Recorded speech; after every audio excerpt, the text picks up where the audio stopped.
निरंजन जी, आपसे भी सवाल करना चाहेंगे। आपने भी बजट यहाँ पर देखा होगा और लगातार जब सवाल किया जाता है कि बजट कितना बढ़ाया गया, लेकिन यहाँ पर बजट तो बढ़ाया गया है, अब दूसरे सवाल यहाँ पर उठ रहे हैं। तो ऐसे में ये तो सरकार के लिए भी कश्मकश हो गई ना कि बजट भी दिया जा रहा है फिर भी संतुष्टि नहीं है। देखिए सहबाजी, निश्चित रूप से जो जनता होती है, जनता का मतलब यही होता है कि ये दिल मांगे मुंह मांगे। यानी कि सीधी सी बात आप ये समझिए, आज की तारीख में जितनी व्यवस्थाएं हैं, जितना पैसा है, जितनी सारा का सारा संसाधन है, उसके मुकाबले जो जरूरत है वो कहीं ज्यादा अधिक है। तो इस वजह से आपको ऐसा लगता है, या यूं कहें कि किसी को भी ऐसा लगता है कि जो दिया जा रहा है वो कहीं ना कहीं अपर्याप्त है। और मैं इस चीज से आप ये समझिए, इस चीज को मैं मानता भी हूँ। और उसका कारण ये है कि जैसे अगर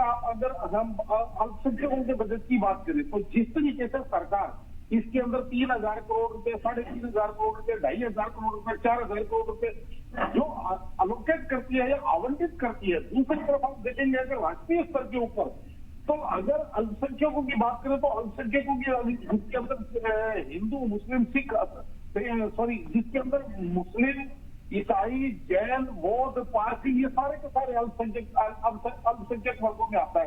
केवल अगर मुस्लिमों की बात करें तो आप ये समझ लीजिए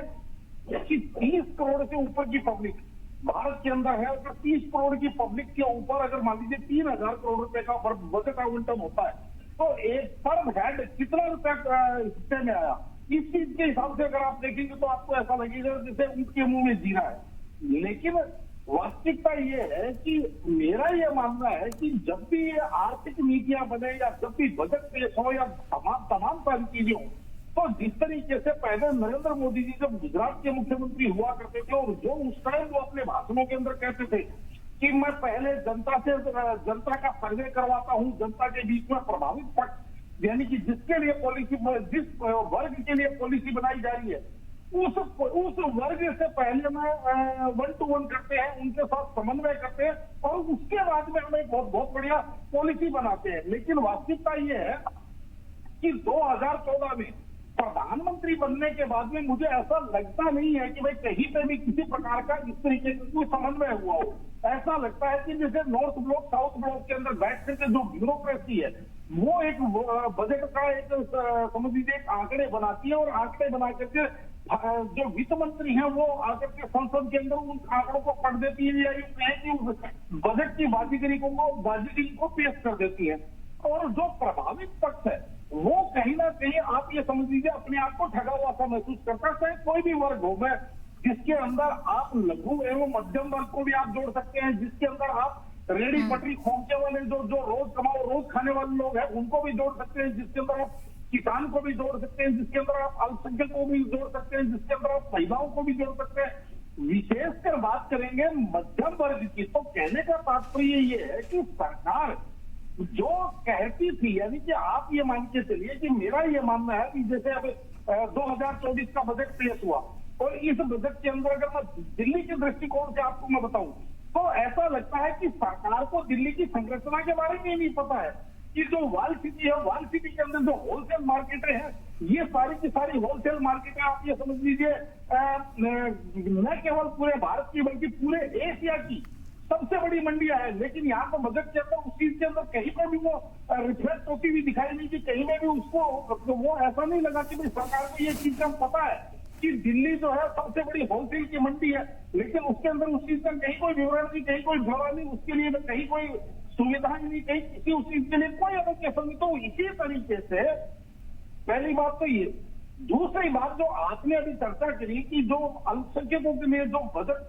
का आवंटन होता है, क्या वो पूरा खर्च भी हो पाता है या नहीं हो पाता। वास्तविकता यही है कि जो मैं बार बार कहता हूं कि कोई भी सरकार हो, चाहे नरेंद्र मोदी जी की सरकार हो, चाहे किसी और पार्टी की सरकार हो, जब तक एग्जीक्यूशन मशीनरी जो है, यानी कि काम जो करना है वो एग्जीक्यूशन मशीनरी करना। एग्जीक्यूशन मशीनरी का मतलब सेंट्रल सेक्रेटरीट से लेकर के उसके बाद भी स्टेट सेक्रेटरीट, उसके बाद में डिस्ट्रिक्ट हेडक्वार्टर, उसके बाद में तहसील, तालुका, मोहल्ला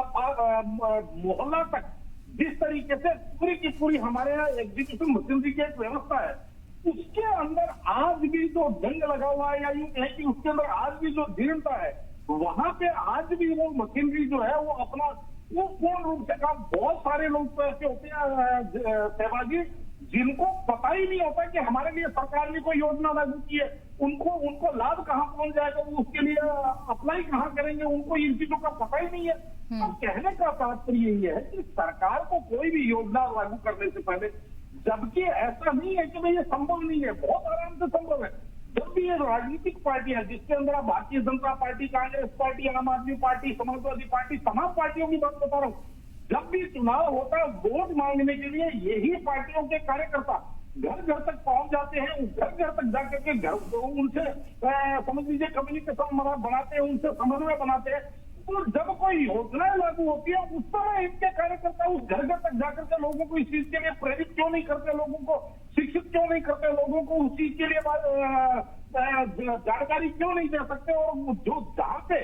जिस भी जगह पे रुकावट आ रही है उस रुकावट को ठीक क्यों नहीं किया जाता।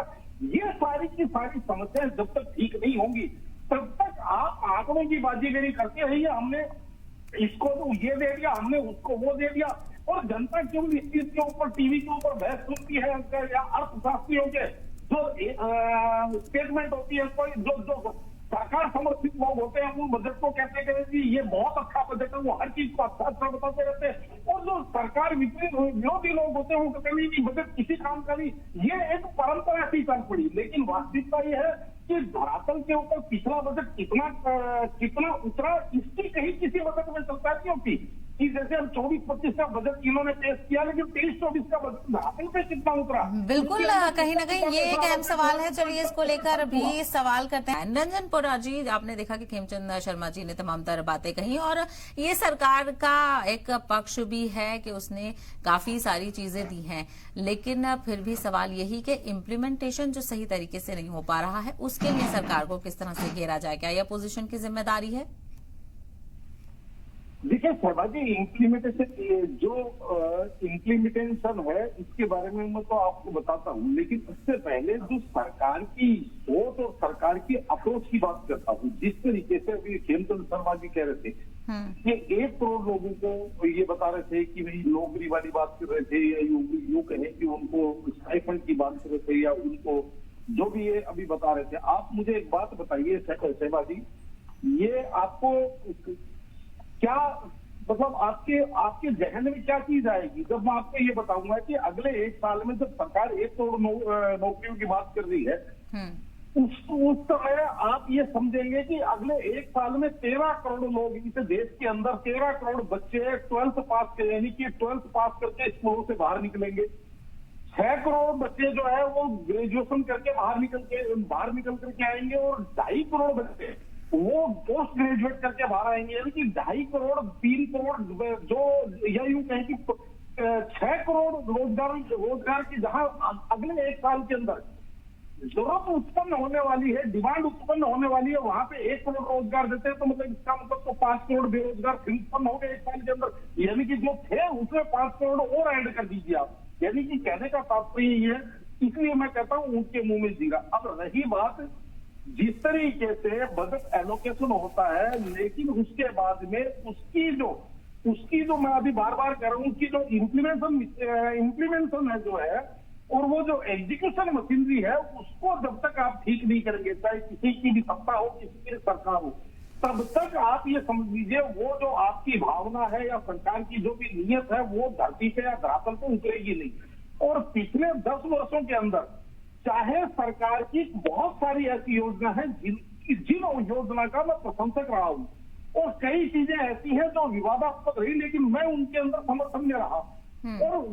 वो चीजें इसी वजह से आप ये समझ लीजिए धरातल पे नहीं उतर पाई या लाभान्वित समाज को नहीं कर पाई, उल्टा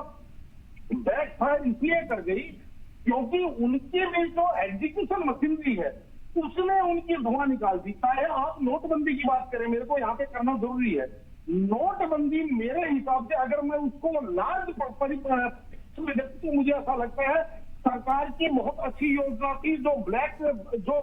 ब्लैक मार्केटिंग वाले हैं या ब्लैक मनी वाले हैं उनके ऊपर बहुत बड़ा आघात करने वाली योजना थी, लेकिन वो फैल के हो गई। वो फैल इसलिए हो गई कि जिस तरीके से एग्जीक्यूशन मशीनरी ने जिसको कहते हैं रास्ते निकाल करके उस योजना के अंदर लोगों पे पैसे ले लेकर के और उसके अंदर जो